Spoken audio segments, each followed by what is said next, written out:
times must I tell you? You will not eat this food. Get out of my sight. To you, what you did was unacceptable, and you know the rules of this house. Make it stop, please. What is happening to you?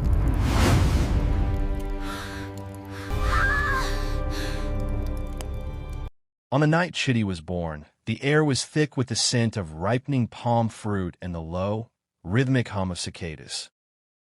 The moon hung low over the village, casting pale light on the thatched roofs and narrow footpaths. Inside, a woman labored through her final breaths, her cries rising and falling like a fading drumbeat. The midwives worked tirelessly, their hands swift, but their faces already clouded with fear. Something was wrong. At last, a child's cry pierced the darkness, sharp, sudden, alive. But the joy that should have followed never came. The mother lay still, her chest no longer rising, her strength spent in bringing life into the world. The midwives exchanged silent glances. One life had come, another had gone. Such was the cruel balance of the world. The father, standing just outside the hut, waited anxiously, his hands trembling. When he heard the baby's cry, hope rushed through him, but it was quickly crushed when the midwives stepped out, their faces heavy with sorrow. They did not need to say much. He understood. His wife was gone. Grief swallowed him whole. He entered the hut slowly, his legs weak beneath him. There she lay, his wife, motionless, as though asleep, yet far beyond waking. Beside her, wrapped in cloth, was the newborn child, small and fragile, unaware of the loss that had already marked his life. The villagers gathered as news spread. They spoke in hushed tones, shaking their heads at the tragedy. Some called it fate, others whispered it was an ill omen. But the child knew none of this. He lay quietly, his tiny chest rising and falling, his world already marked by silence. Days turned into weeks, and something unusual became clear.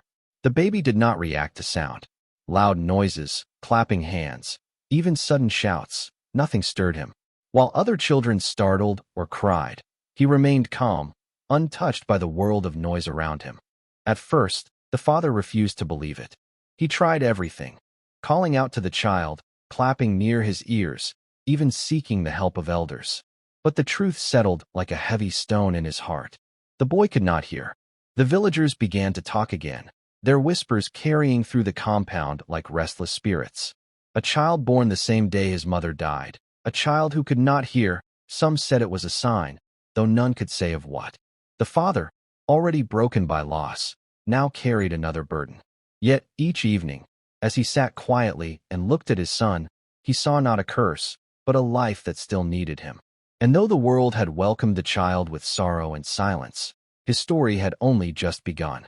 The days grew longer, and the weight of responsibility settled heavily on the man's shoulders. Raising a child alone was never easy, but raising one who could not hear made it even harder. The boy needed constant attention, guidance through gestures, and patience that stretched beyond ordinary limits.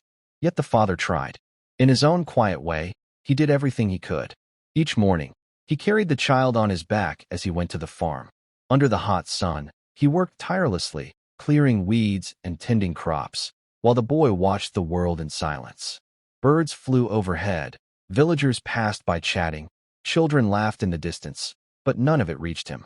His world was calm, untouched by sound. At home, the father struggled to communicate. He used his hands, his eyes, his movements, anything to make the boy understand simple things. Sometimes the boy responded with a smile, other times with confusion. It was a slow and frustrating process, but the father never gave up. The child was all he had left of his late wife. Still, life in the village was not kind. The other children began to notice the boy's difference as he grew older. They would call out to him, laugh when he didn't respond, and sometimes mock him. He could not hear their words, but he could see their laughter, their pointing fingers, their cruel expressions.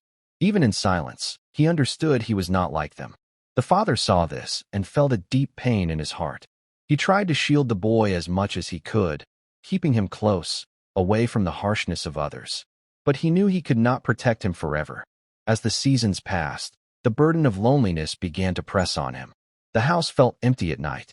There was no one to speak to, no partner to share his struggles with, no warmth beyond that of the child who could not fully understand him. The silence in the home was no longer peaceful. It was heavy, suffocating. The villagers began to advise him.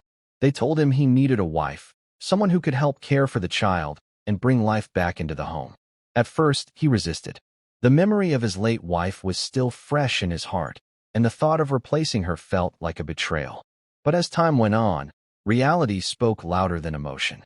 He was only one man, and the responsibilities were too much. The farm, the house, the child, it was all becoming overwhelming. One evening, as he sat outside watching the sun sink behind the trees, he made a quiet decision. Not out of desire, but out of necessity, he would take another wife. Unknowingly, that choice would change the course of his son's life forever. The news spread quietly at first, then quickly through the village. He was going to remarry. Some villagers nodded in approval, saying it was the right thing to do. A man could not live alone forever, especially not with a child to raise. Others simply watched, curious to see what kind of woman would enter a house already marked by sorrow. Not long after, the new wife arrived. She came into the compound with confidence, her steps firm, her eyes sharp as they moved across everything. The hut, the yard, the farm tools, and finally, the child. There was no warmth in her gaze when she looked at him, only a brief, unreadable expression before she turned away. At first, she played her role well. In front of the villagers, she smiled, greeted people respectfully, and acted like a caring wife. She cooked, swept, and kept the house in order. The father, relieved to finally have help, began to believe he had made the right decision. But inside the house, things were different. The boy noticed it first, not through words, but through actions. The way she pushed him aside when he stood too close. The way her face tightened whenever he entered a room. The way she gave him less food, or sometimes none at all unless his father was watching. He did not understand why. He could not hear her complaints, her muttered insults, or the bitterness in her voice. But he could see it clearly in her eyes. She did not like him. As days passed, her patience grew thinner. She disliked the extra work he brought, the attention his father gave him, and most of all, his silence. To her, it was not innocence, it was irritation. She began giving him tasks beyond his age. Fetch water. Sweep the compound. Gather firewood. If he was slow or confused, she showed her anger through harsh gestures and rough handling. Sometimes she would shout at him, forgetting, or perhaps not caring, that he could not hear a single word. The father, unaware of most of this, trusted that his new wife was taking good care of his son. Whenever he was around, she acted differently, gentle, attentive, even kind. The boy would watch this change, confused by the difference between what his father saw and what he experienced. At night, the house no longer felt empty, but it was not peaceful either. There was tension, unseen but heavy, settling into every corner of the home. And though the boy remained silent, his life had begun to fill with something far louder than sound, quiet suffering. As time went on, the mask the new wife once wore began to fall away completely. There was no longer any effort to pretend when they were alone. Her dislike for the boy grew into open hostility, and the house slowly turned into a place where he no longer felt safe. Every morning before the sun had fully risen, she would wake him with a rough shake, her movements impatient and cold. Without a word, knowing he could not hear, she would point to the chores waiting for him. Sweep the compound. Fetch water from the stream. Wash the cooking pots. Tasks that would tire even a grown child became his daily routine. The boy obeyed quietly. He had learned to read her gestures, to understand the sharpness in her movements. There was no kindness in the way she directed him, no guidance, only command. If he made a mistake or moved too slowly, her anger would show immediately. A shove, a harsh grip on his arm, or a glare that spoke more than words ever could. Food became another form of punishment.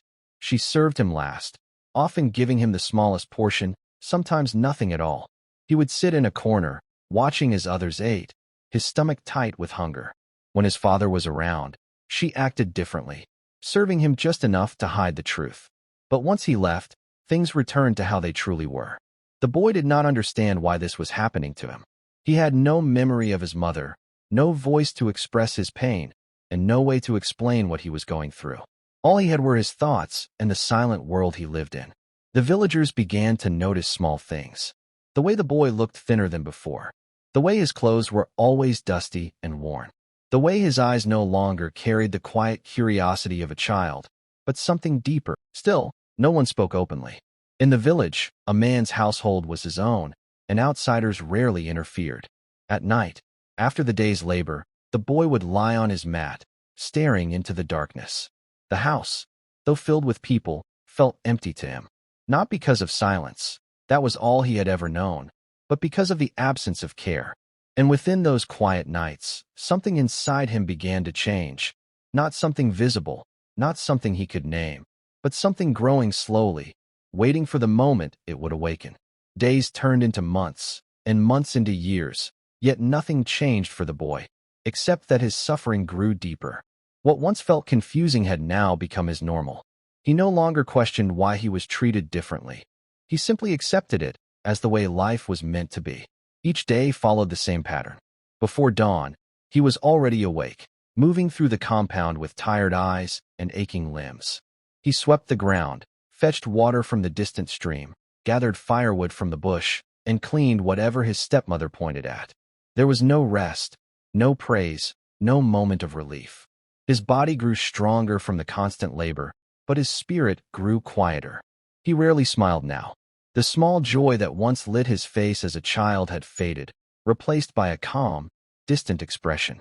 He moved like someone much older, carrying burdens too heavy for his age. Because he could not hear, the world remained silent, but he was not blind to it. He saw everything. He saw how other children played freely, laughing and chasing one another across the village square. He saw how mothers called their children with warmth, how fathers lifted them with pride. Even without hearing, he could feel the difference between his life and theirs. Sometimes, when he paused from his chores, he would watch them from afar. There was a longing in his eyes, something deep and unspoken. But he never stepped closer. He had learned his place. At home, his stepmother's treatment became harsher in subtle ways. She no longer needed to use force often. Her coldness was enough. A look, a gesture, a refusal to acknowledge his presence. It all weighed on him more than any blow. His father remained unaware. Each evening, when he returned from the farm, tired and unaware of what had happened during the day, he would see his son and assume all was well. The boy, unable to explain, would simply look back at him, silent as always. And so he endured. In the quiet of his world, he learned patience. He learned how to survive without comfort, without understanding, without being heard. But beneath that silence, something continued to build, something unseen, something waiting. The life he knew had become one of silent suffering, but it was slowly leading him toward a moment that would change everything. The sun stood high in the sky that afternoon, its heat pressing down on the compound like a heavy blanket. The air was dry, and even the trees seemed too tired to move. The boy had been working since morning, moving from one chore to another without rest.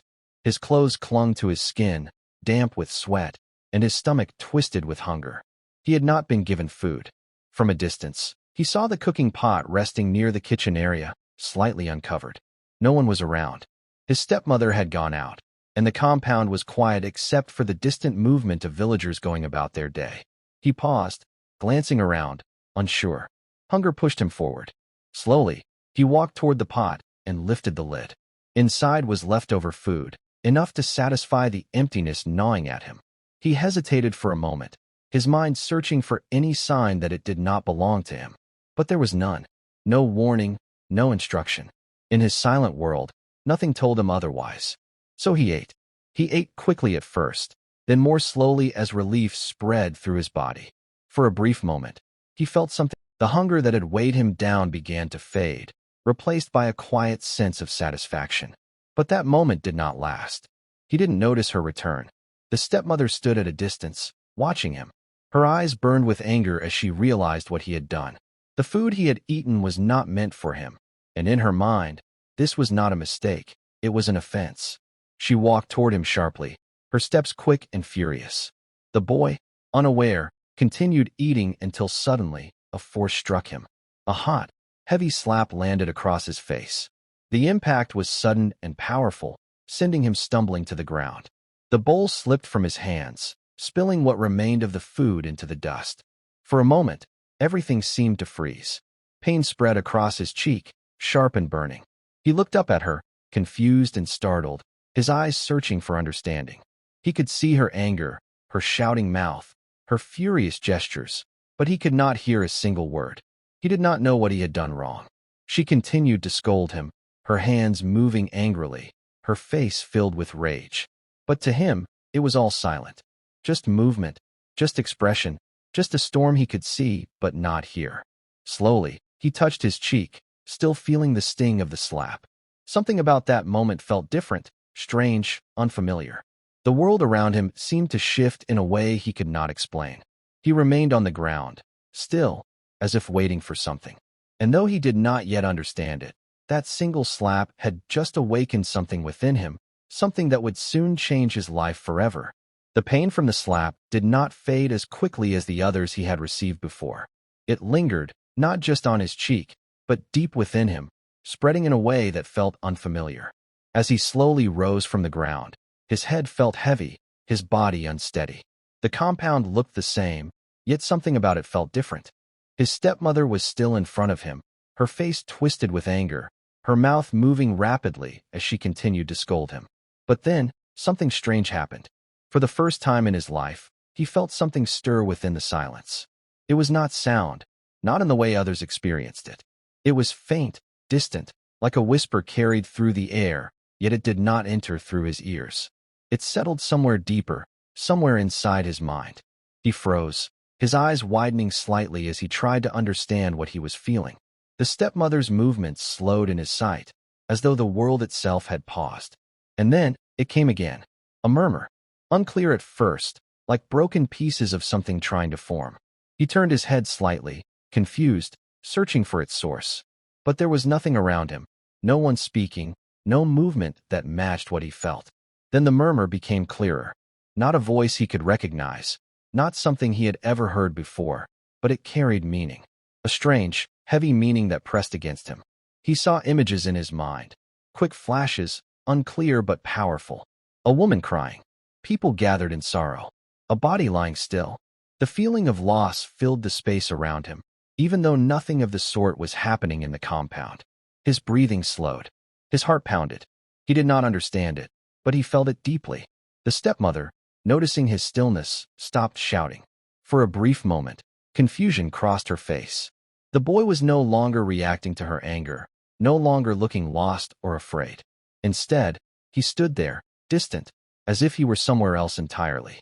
Then suddenly, it stopped. The images vanished. The strange feeling disappeared as quickly as it had come, leaving him standing there, silent once again. But this silence was no longer the same as before. Something had awakened. He blinked slowly, his hand still resting on his cheek. The pain of the slap remained, but now it carried something else with it, something unseen, something powerful. From that moment on, the world he knew would never be just silent again. From that day onward, the boy's life began to shift in ways no one could have predicted. Though he remained deaf, a strange new awareness had taken root within him. It was as if the world, previously locked in silence, now spoke to him through something deeper, through a sense that was not hearing, yet allowed him to perceive events far beyond his immediate surroundings. At first, it was subtle. He would feel unease in the air before someone in the village fell ill, or a sudden heaviness when misfortune struck a household. Sometimes it came as fleeting images in his mind, flashes of people crying, farms withered under the sun, or a shadow of someone lying still. He could not explain it, nor could he tell anyone, but the visions were real, and they were undeniable. He began to notice patterns. Whenever a neighbor had been careless or had angered the spirits, the unease would stir within him. Whenever a family was about to face tragedy, death, stroke, or disaster, the feeling grew stronger, pressing against him like a drumbeat only he could feel. Wordlessly, he started to react differently to these premonitions. He would move cautiously near certain households, pause at the edge of the village when a vision pressed upon him, or sit quietly, staring into the distance as though listening to voices no one else could hear. The villagers began noticing his odd behavior. Children whispered that he could see the future, while elders watched with both fear and curiosity. Strange things seemed to happen around him. A sudden warning, A predicted illness, a crop destroyed by flood or fire. They all arrived exactly as he had foreseen. Even though he could not hear, the boy became known for his gift. It was a strange kind of hearing, one that transcended sound entirely. People began to respect him. Some even feared him, but no one could deny the truth. The boy who had suffered in silence now held a power beyond ordinary understanding. And as the days passed, he began to realize that this gift was not just for himself. It was for the village, for those who needed warning, for lives that could be saved if he only knew how to act. The boy, once powerless in the face of cruelty, now carried a quiet strength that no one could see, but everyone would soon feel. As his gift grew stronger, the boy began to understand its reach. It was no longer a fleeting feeling or scattered images. It became a constant presence, a silent thread connecting him to the misfortunes of the village. He could sense, with alarming clarity, which household would face tragedy next. The sudden illness of a child, a death in the family, or a farmer's crops destroyed by drought or flood. At first, the villagers were skeptical. How could a deaf boy know such things? But when each warning he gave, or even hinted it silently, proved true, their disbelief turned into awe. People began to come to him, sometimes secretly, to see if he heard anything about their homes.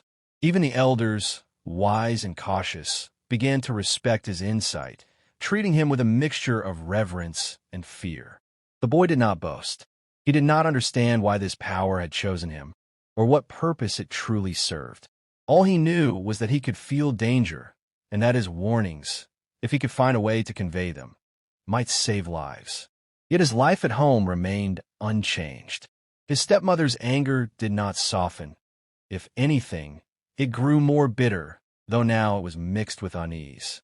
She noticed the villagers' whispered curiosity, the cautious glances, and the slow rise in his reputation. A seed of jealousy began to take root, though she could not yet understand why this child, once powerless, now drew the eyes of the village. Meanwhile, the boy struggled with the weight of his gift. Each vision of misfortune was heavy, each sense of impending tragedy pressing on him like a stone. Sometimes he would wake in the middle of the night, seeing the sorrow of a family he could not yet warn, feeling helpless until morning. Even in silence, the world spoke to him, and the words were filled with grief. Still, he endured. He learned to recognize the subtle signs, the faint tremors that accompanied misfortune, the way the wind carried the weight of coming disaster. With each prediction that came true, the villagers' respect for him grew. They no longer saw him as the helpless, silent boy of their past. They saw a boy touched by something extraordinary, a bridge between the seen and the unseen, a guardian who could feel what others could not.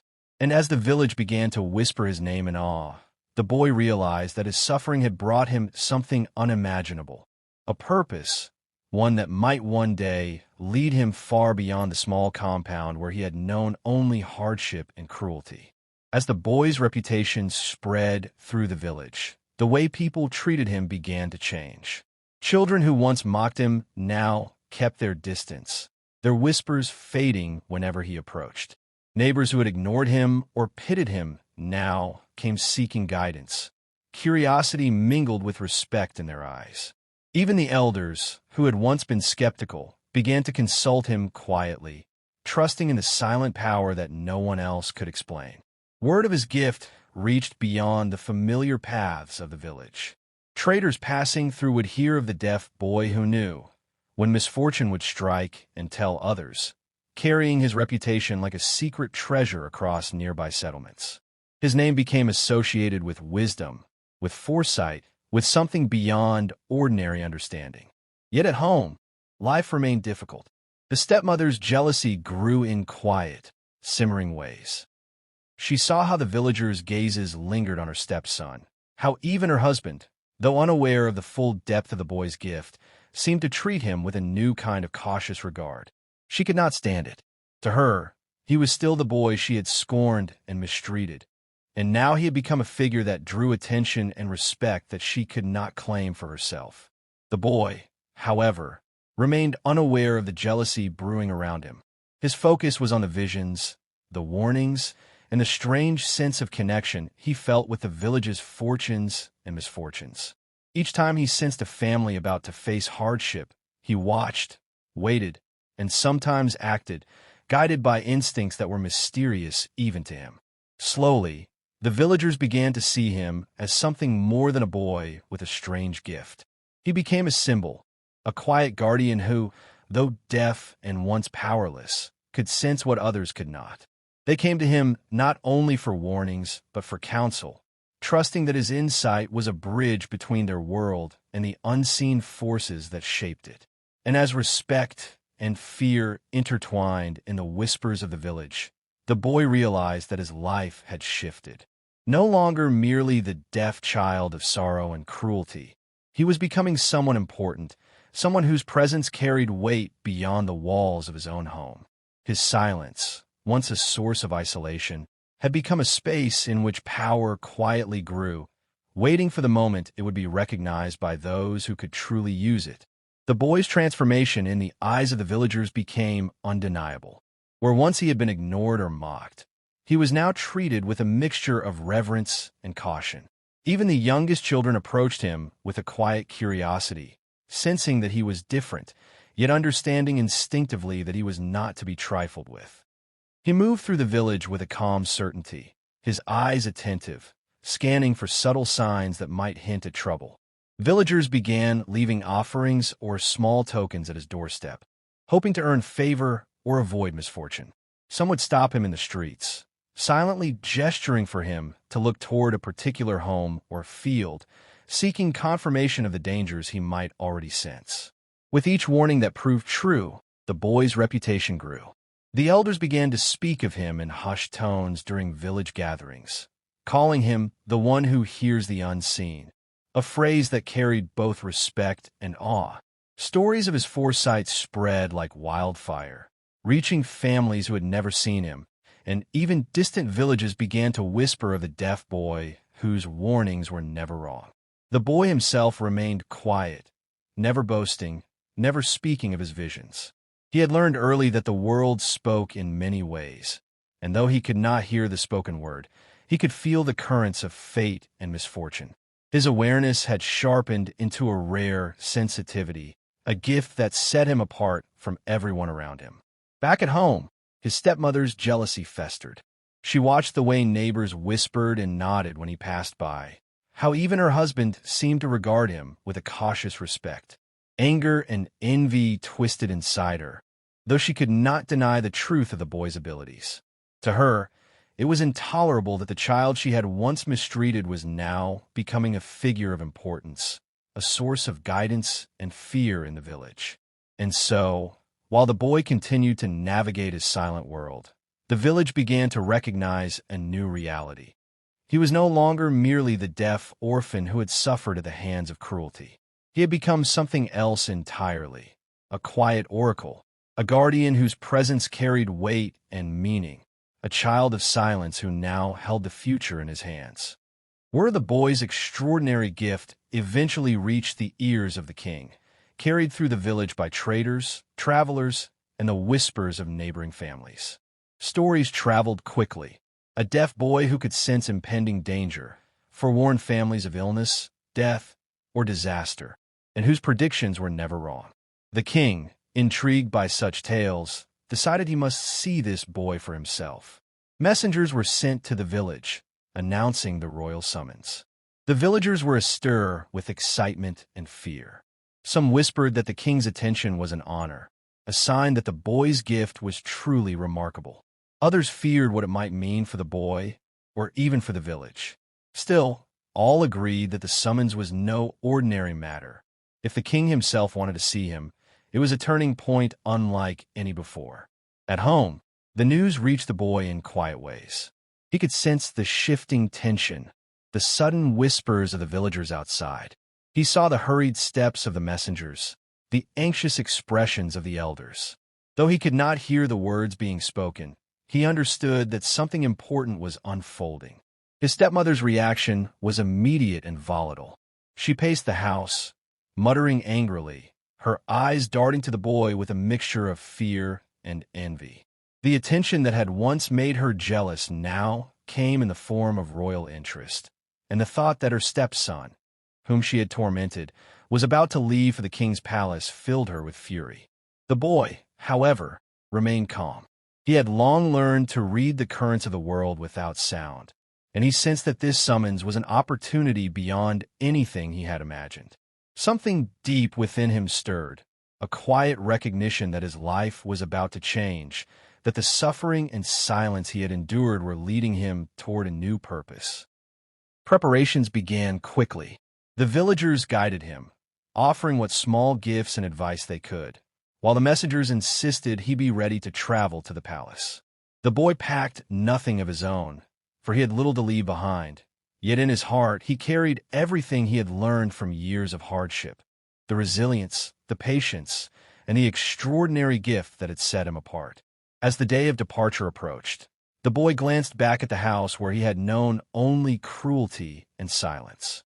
His stepmother's gaze followed him, sharp and filled with envy. Yet he did not look back for long.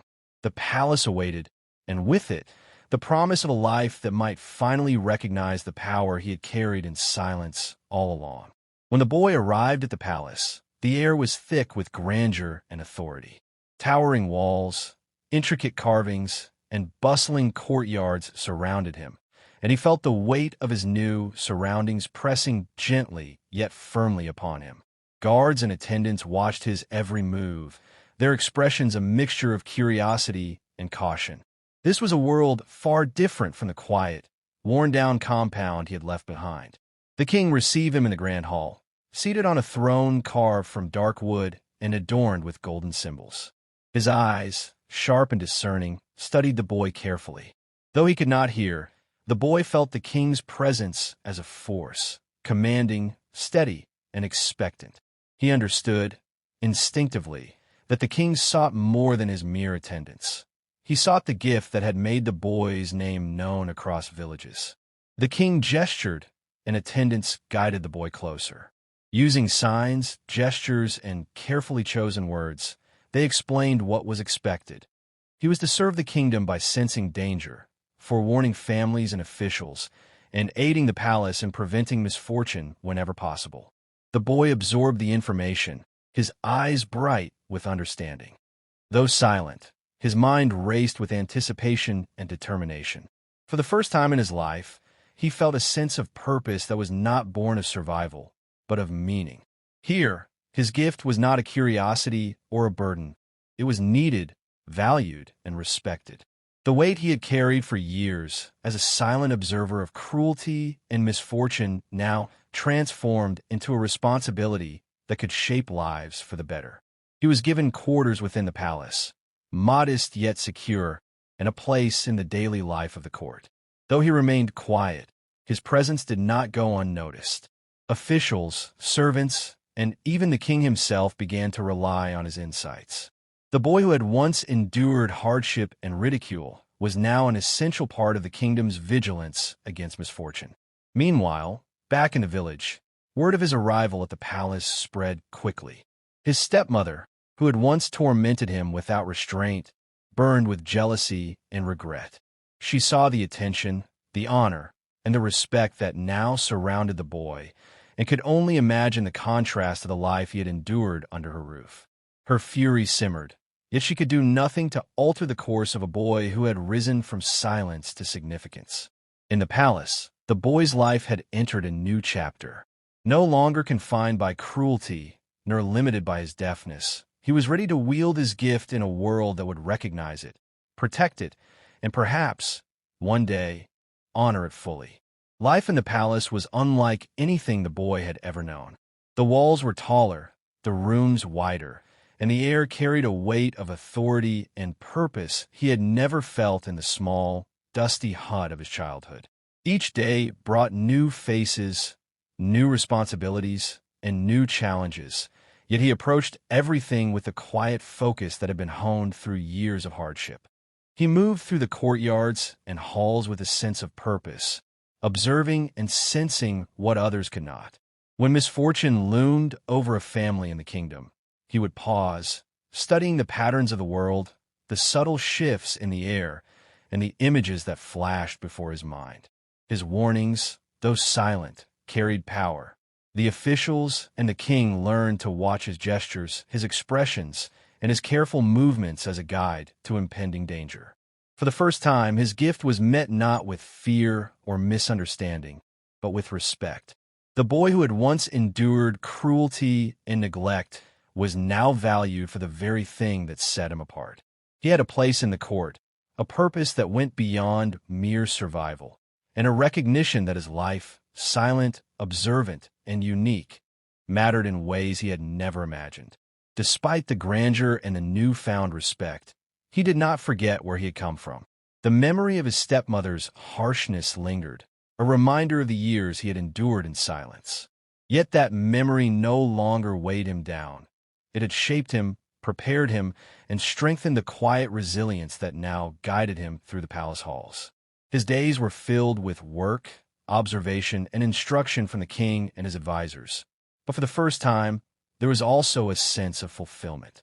The boy who had once been powerless in his father's house had become a guardian, a silent sentinel whose presence alone could prevent tragedy. And as he moved through his new life, he realized that the gift awakened by a single, painful slap so many years ago had carried him to a destiny far beyond the boundaries of his childhood home. The palace, with all its authority and complexity, had become his world, a place where silence was no longer a limitation, but a bridge to a life filled with purpose and respect. Back in the village, life went on as it always had, but the absence of the boy, the deaf orphan who had once suffered under cruelty.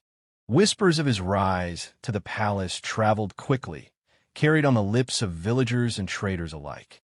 His name was spoken with awe, a symbol of something extraordinary, something that had emerged from years of silent hardship. His stepmother, who had once ruled the household with harshness and envy, now felt a bitter emptiness. She watched from her window as neighbors spoke respectfully of her stepson, acknowledging the boy's power and insight. The respect, attention, and honor that had been denied to him for years were now his, and she could do nothing to reclaim it. Jealousy gnawed at her heart, a relentless reminder of her own cruelty and the consequences it had wrought. The boy, now part of the king's court, carried no anger or bitterness. He had left behind the suffering of his childhood, but he had also carried forward the lessons of endurance, patience, and quiet strength. His gift, awakened by pain and nurtured in silence, had transformed him from an outcast into a figure of importance, someone whose presence could shape the lives of many. Families sought his guidance, officials relied on his insight, and even the king entrusted him with responsibilities that required both trust and subtle understanding. His life had changed completely, and the boy who had once lived in fear and neglect now walked among the powerful, his silence filled with purpose. And so, while jealousy and regret lingered in the home he had left behind, the boy's story became one of triumph. From the shadow of hardship, he had risen to a place where his unique gift was celebrated, his presence respected, and his life finally honored.